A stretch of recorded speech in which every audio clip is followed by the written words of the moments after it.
E começamos então com o nosso primeiro programa Mundo, um programa aqui completamente destinado à paranormalidade e à parapsicologia, e portanto as pessoas vão estar aqui no mínimo 20-25 minutos comigo, Andreia Teles e Inês Curado. Correto, Inês? Correto, Andreia. Adorei essa apresentação, foi ótima. Isto é a primeira vez. Nós temos que... Primeira vez nunca se esquece, não é? Contigo. Comigo, claro. Muito bem. Inês, vamos trazer aqui alguns temas engraçados e se calhar vale a pena só reforçar aqui, pelo menos porque é o primeiro, qual é o nosso objetivo nisto, não é? Com esta temática do paranormal. Não faças essa cara. Não fiz cara nenhuma. Estou a pensar, estás-me a dar um mote para ser eu a falar? Estou. Ok, ótima forma porque de fazer eu sei que temos isto, aqui Andrei. missões diferentes. Sim, temos senhora. aqui missões diferentes. Ok. Então, o que é que queres que eu te diga? Qual é a nossa missão no meio disto Exatamente. tudo? Eu acho que, essencialmente, é desconstruirmos um bocadinho uma data de preconceitos que possam existir com uma data de temáticas muito abordadas hoje em dia, de várias formas, seja de uma forma altamente banal, seja de uma forma altamente de bypass espiritual, ou seja, num como é que se diz? Precisa a palavra. Num fundamentalismo assim atroz, ou seja, acho que é descomplicarmos um bocadinho aquilo que é tudo aquilo em que nós acreditamos de uma forma simples e banal, humana, sim. E concreta. Vamos desmistificar isto, não é? Pronto, sem dúvida nenhuma. Eu acho que aqui o nosso papel, ou pelo menos é isto que nos traz aqui, é tentar percebermos aqui qual é o papel do ser humano no planeta, porque eu acho que a maior parte das pessoas neste momento parece que vivem por viver sem um objetivo maior. Eu acho piamente que a vida do século atual nos encaminhou para isso, ou seja, nos encaminhou para essa rodinha de hamster de sermos totalmente produtivos, 300% produtivos, o dia todo produtivos, e só isso valer como cartão de identidade para as outras pessoas, ou seja, só isso é que nos valoriza, o quão produtivos podemos ser, ou seja, e não o quão humanos podemos ser. Sim. Ou seja, eu acredito piamente que aquilo que se passa hoje em dia é essencialmente isso, ou seja, tudo nos foi levando para um consumo e para uma produção que não é humana, nem sequer é real e não é o objetivo de ninguém consciente. É verdade. É verdade. Olha, vou começar se calhar por te entrevistar, porque nós vamos ter também depois de futuro aqui entrevistados que nos vão trazer assim aqui o seu testemunho e também porque queremos ligar isto muito às artes, porque sem dúvida nenhuma a criatividade eu acho que está muito ligada ao fenómeno paranormal. Diz-me uma coisa, para além de atriz, vamos esquecer então esta parte. Ok. Quem é a Inês Curado? Quando é que te deu um clique? Quando é que tu acordaste para um outro lado, o lado que não se vê?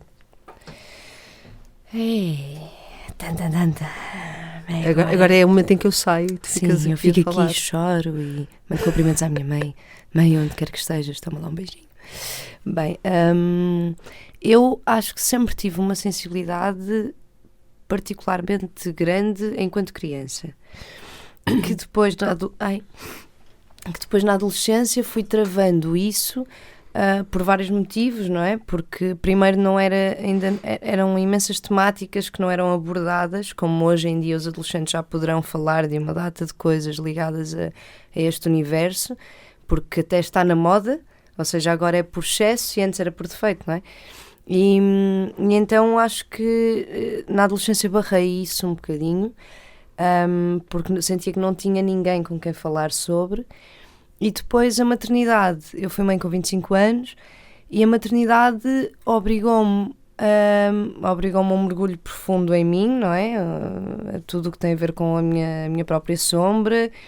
Toquei pontos que não imaginava ter,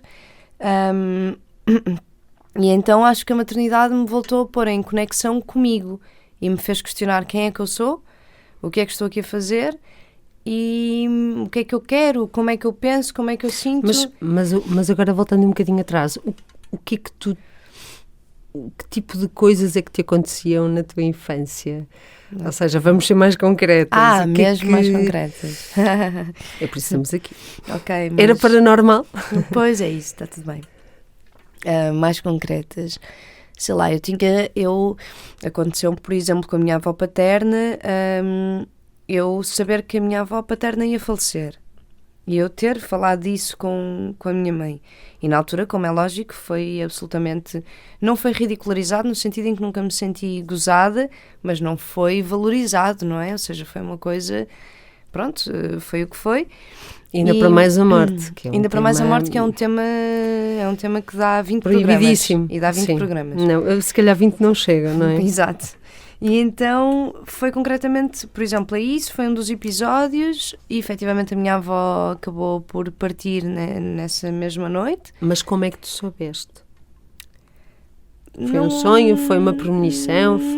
Não sabes explicar? Ou seja, não sei mesmo explicar. Foi uma sensação física de... É hoje e está tudo bem, ou seja, é hoje, não há problema, no sentido...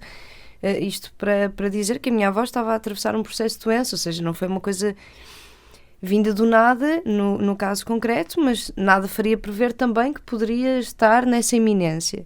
E foi uma sensação física, não tenho muito como explicar, como tinha sonhos muito específicos, demasiado concretos, aliás, aconteceu contigo, não é? Entre nós.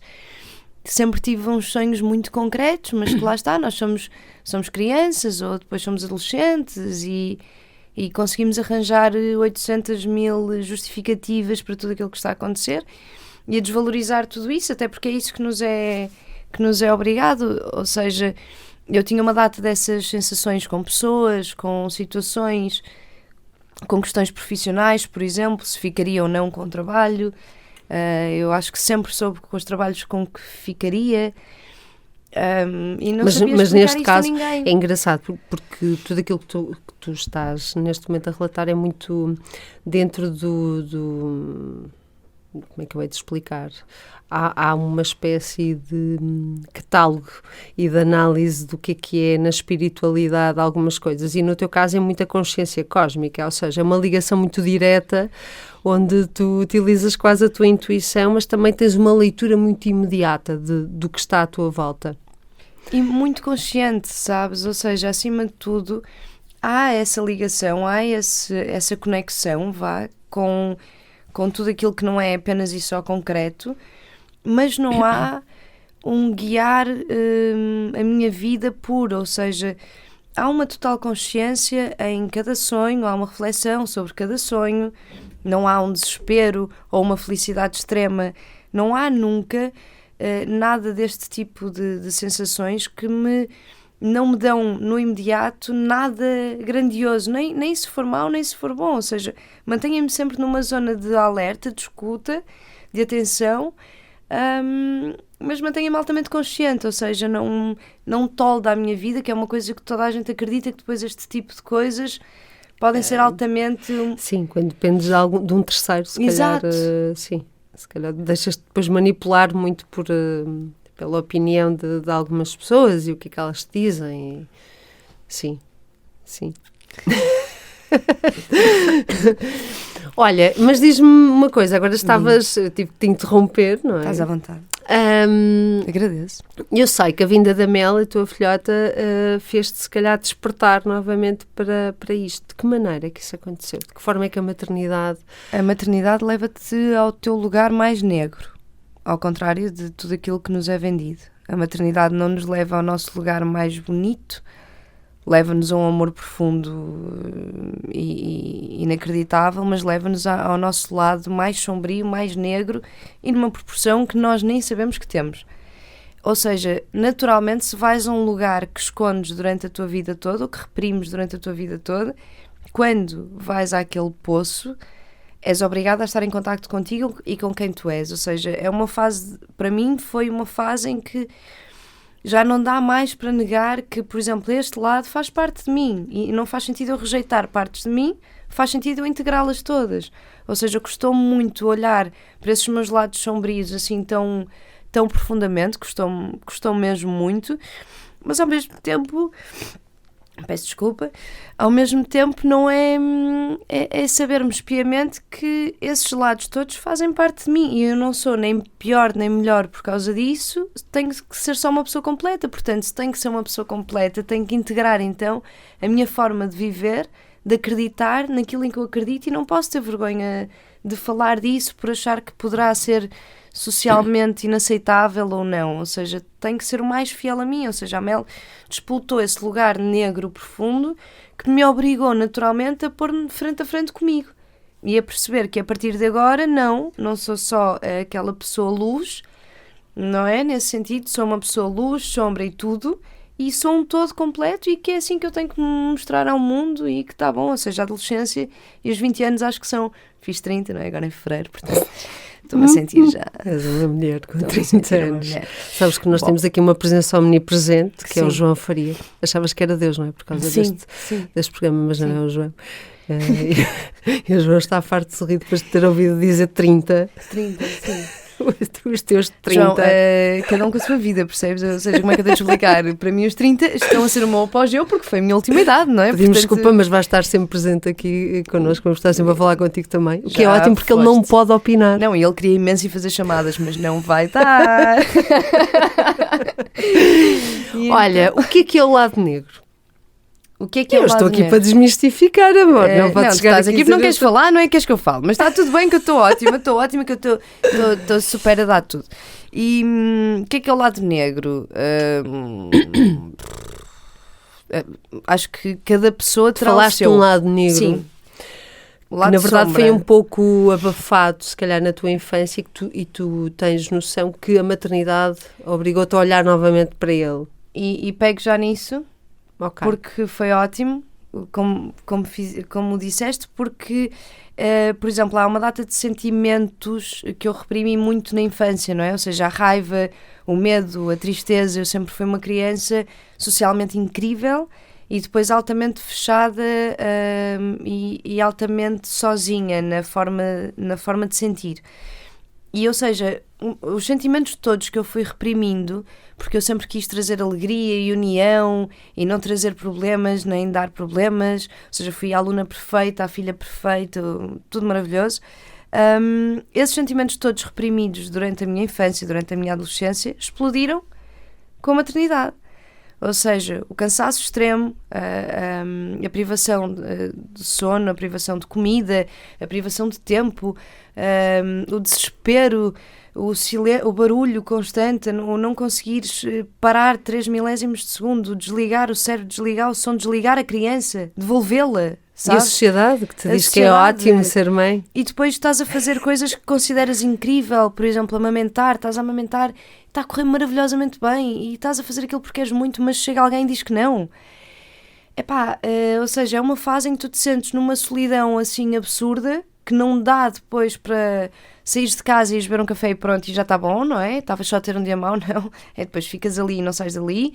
Eu, como sou do Porto e vivo em Lisboa, ou seja, vim-me privada dos meus amigos de sempre, da minha família, ou seja, chegas ali a uma altura em que aquela solidão toda é uma solidão acompanhada pelo amor da tua vida, pela tua filha, mas é uma solidão assim profunda, desesperante.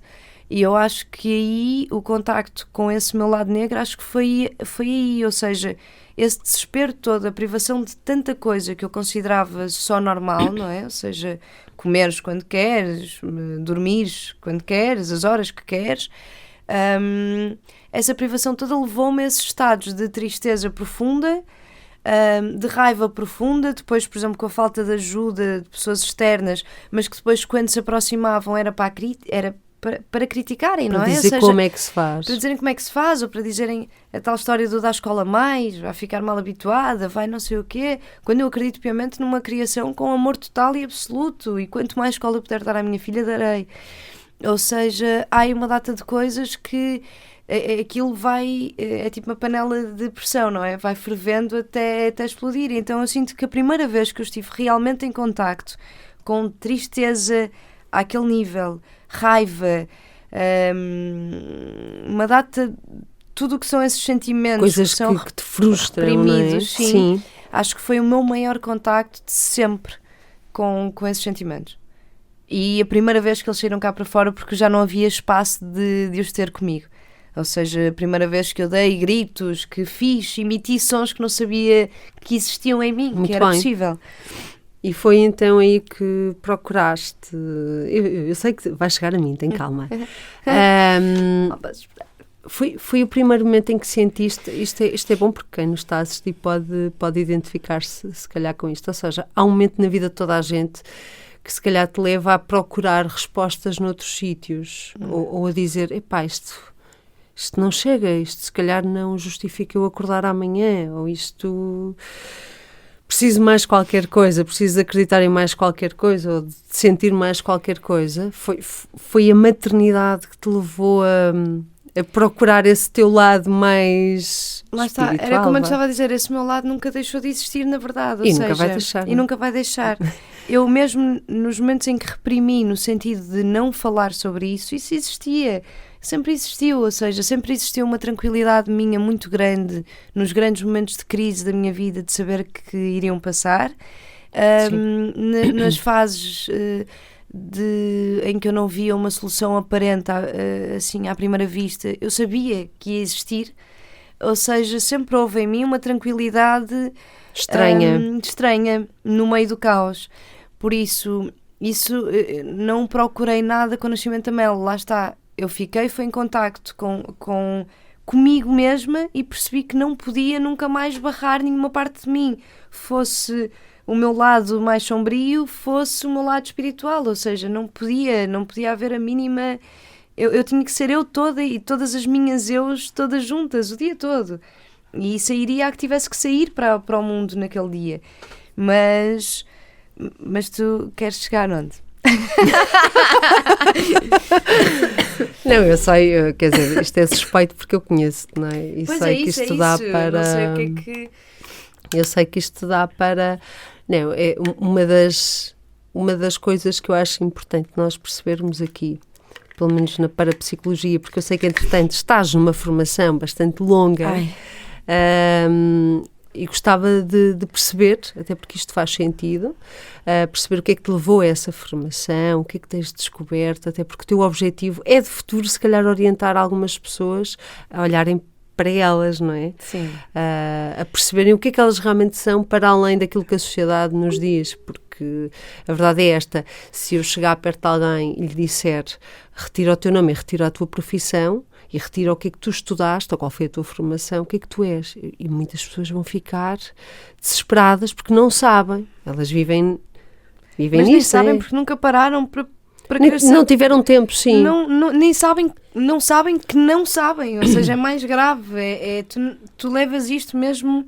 Eu acho que há muitas pessoas que sentem esse. Claro que sim, e daí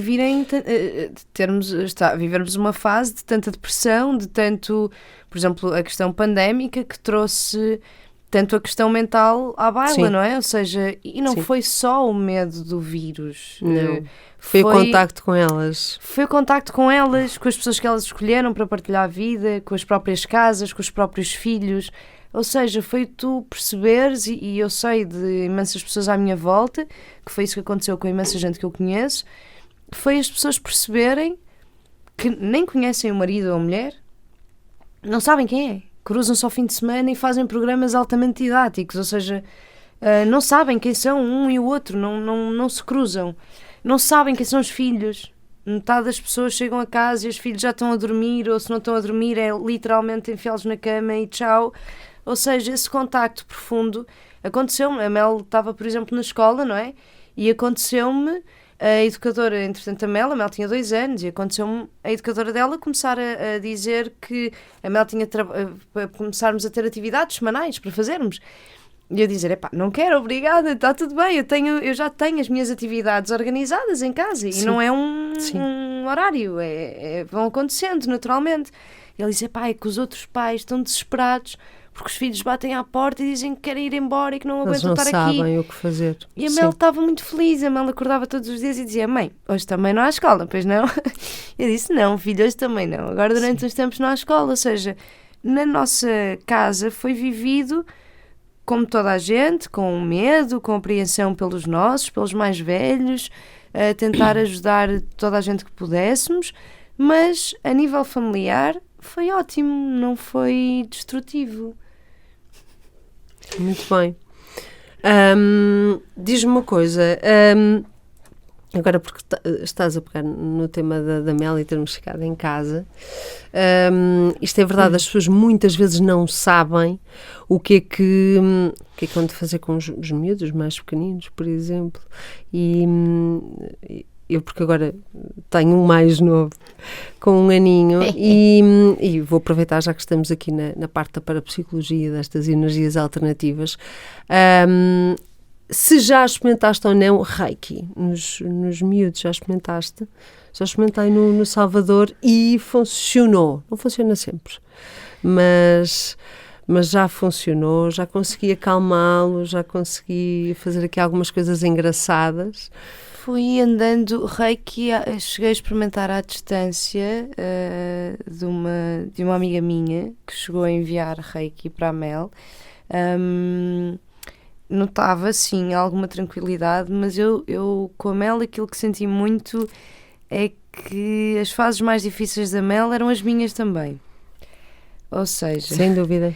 Eu Eles sentem-nos, sim, houve uma altura em que experimentei e era uma terapia, por exemplo, para o sono dela ser na hora de dormir, sim, por norma é sempre a hora de dormir, sim, que é o... experimentei uma data de coisas, mas efetivamente a Mel, eu sabia que normalmente se a Mel não estivesse estável, tranquila, era alguma coisa minha, e se eu me resolvesse a Mel acalmava.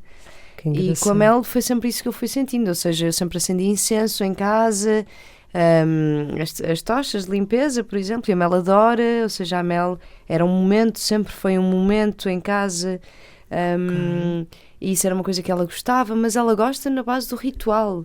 Ela gosta do ritual. Sim, como na base de um copo de leite de manhã, não é? Ou seja, para ela é isso. Não tem, ou seja, a Mel foi sempre integrada em absolutamente tudo aquilo que tem sido a minha vivência.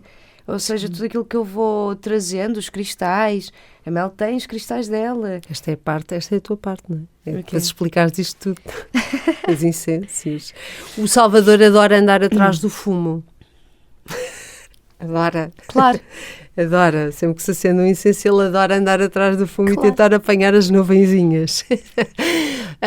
Achas importante trazer estes rituais para os dias de hoje, apesar de ser uma coisa já tão ancestral e tão... Acho mais do que importante nós honrarmos toda a nossa ancestralidade, como acho muito importante, como acho muito... O João quer participar. O João quer participar, João, o nosso Deus omnipresente. Que é conta-me tudo. Agora? Não, agora quero que a gente continue. Agora eu vou continuar. Ele não quer mesmo falar, pronto. Ele vai fazer uma chamadinha agora que ele já está farto de nos ouvir. Acho muito importante nós acolhermos a nossa ancestralidade e respeitarmos e honrarmos, assim como eu acho muito importante cuidarmos dos nossos idosos, por assim dizer, que é sempre uma palavra que eu por acaso não adoro, mas dos nossos mais velhos, acho é a mesma proporção, ou seja, da mesma forma que não podemos desrespeitar alguém mais velho e que devemos acolher e escutar alguém mais velho, porque já tem uma vida muito mais completa e de certeza que aprenderemos muito, tudo aquilo que se fazia na ancestralidade, tudo aquilo que pudermos resgatar e acolher nos tempos de hoje, acho que mal não faz, lá está, é sempre nessa base. Se não é uma coisa nociva, nem para nós, nem para ninguém, se não estamos a prejudicar ninguém, por que não? E por que não irmos experimentando tudo aquilo que se fazia antigamente e que dava frutos, porque era uma fase realmente muito mais conectada, sim, com quem nós éramos do que com a produtividade que poderemos ou não atingir, e por que não voltar a acolher todas essas práticas e rituais e experimentarmos, ou seja, podemos sentir que faz sentido ou não. Sim. E já há vários sítios que tu consegues rapidamente, pegas no teu telemóvel e consegues pesquisar vários Claro que tipos sim. de rituais e como é que deves fazer em casa. Eu acho que há uns anos atrás, eu lembro-me que era muito difícil tu encontrares uma data de informação. Aliás, eu lembro há muitos anos, quando comecei, deu-me um clique com a terapia ayurvédica e era preciso encomendar livros de todo lado, não havia nada em Portugal e o pouco que existia era traduzido em português do Brasil, nem sequer existia nada em português de Portugal. E eu acho que nós demos um salto muito grande e já há muita informação. Portanto, nesse sentido, o que eu noto é...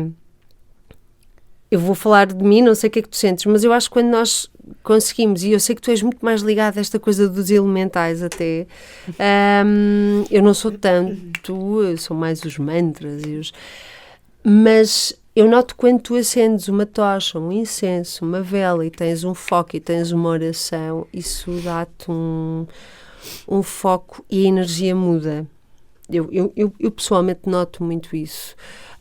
E basta, quando as coisas começam a ficar muito estranhas, eu já estou numa fase em que eu sinto claramente quando há uma energia que já não está bem, eu preciso de acender um incenso ou de sentir que estou a limpar a energia.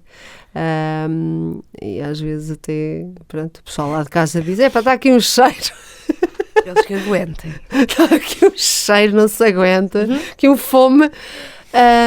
Mas eu acho que é preciso, e as boas energias gostam de bom cheiro. Eu acho que a harmonia é muito necessária. Tu, quando a tua casa está desarrumada, quando não está limpa, quando as coisas na tua vida estão meias desorganizadas, tu precisas de ter um foco.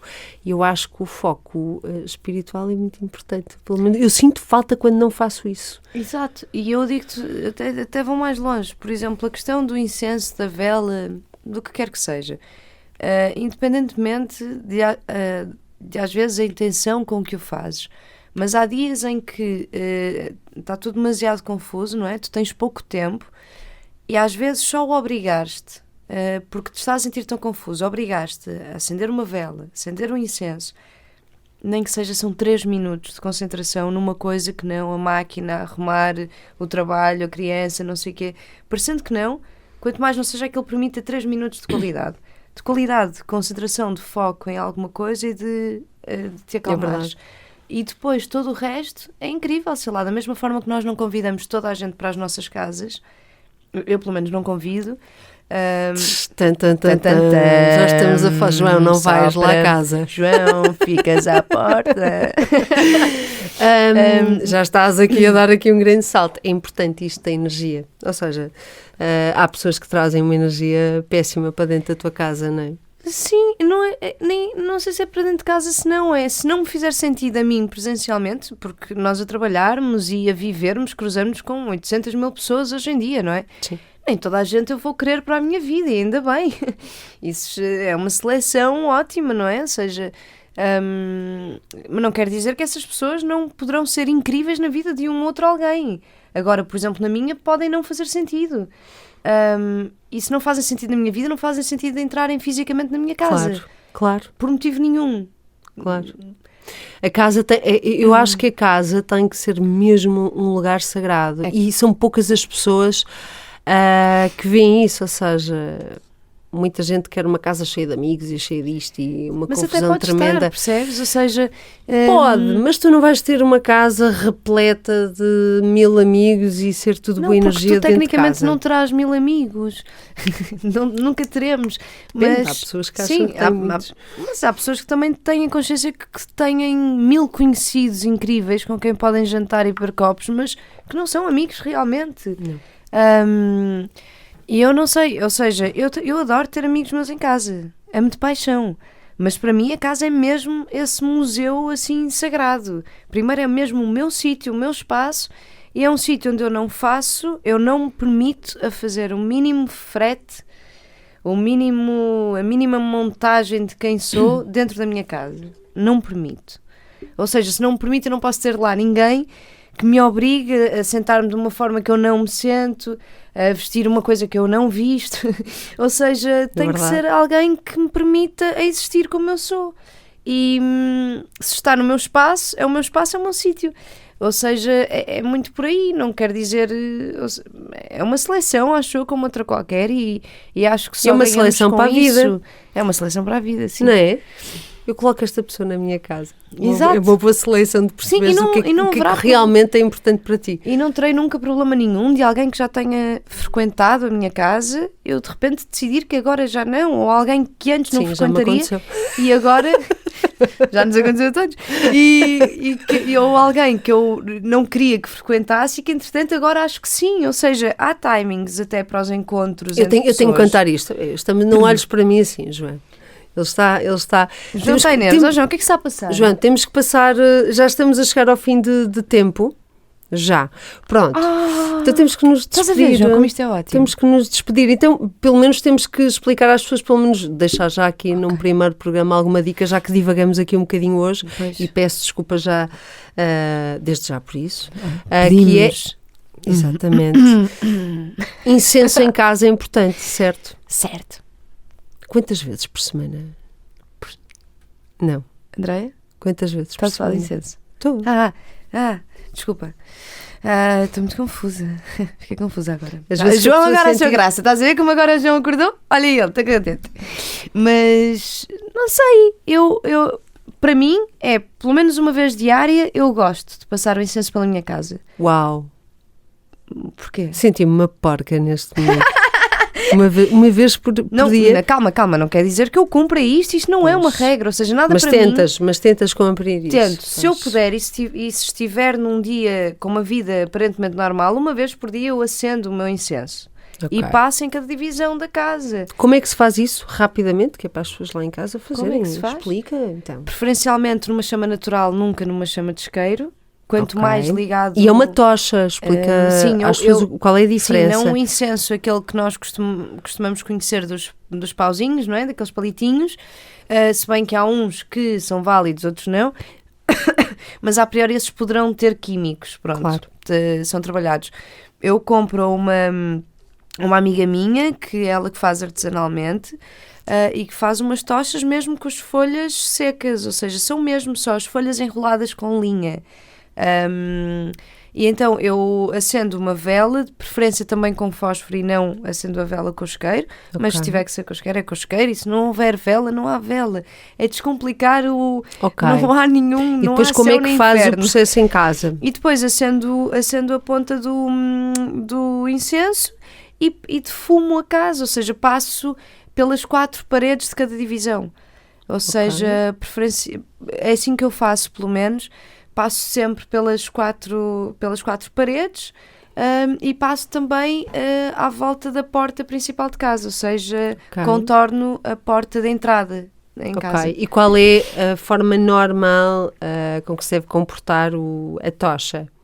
Ela apaga, ela arde muito rápido? Quando arde muito rápido, tecnicamente a energia está mais densa, não é? Ou seja, quando estamos mais nervosos, mais ansiosos, há uma probabilidade de queimar mais depressa. Quando estamos mais tranquilos, mais calmos, mais conectados, normalmente a tocha apaga quase no imediato, ou seja, temos de estar sempre a acender. É o meu caso. Estou constantemente a ter que acender. Então pronto. Eu até penso, nem o incenso quer nada comigo. Estás ótima. Não, o incenso quer tudo contigo, mas como está tudo tratado, também não tem João, muito não podemos dar, senão ele incendeia logo aquilo tudo. Não podemos.